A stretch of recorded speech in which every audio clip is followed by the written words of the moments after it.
संजय जाधव परभणी 3 वेळा लोकसभा मतदारसंघातून निवडून आलेले. भाऊसाहेब वागचोरे शिर्डी लोकसभामधनं 2 वेळा निवडून आलेले आहेत. ओमराजे निंबाळकर धाराशिव लोकसभा 2 वेळा निवडून आलेले आहेत. संजय दिना पाटील हे मुंबई ईशान्यमधनं 2 वेळा लोकसभेसाठी निवडून आलेले आहेत. संजय देशमुख यवतमाळ येथून पहिल्या वेळी निवडून आलेले आहेत.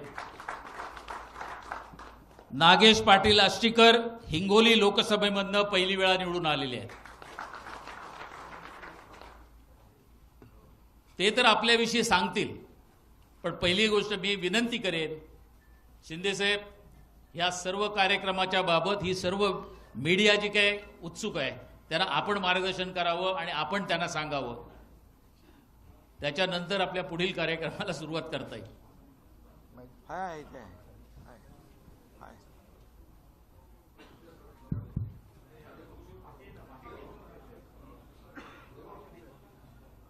मेळाव्यामध्ये मी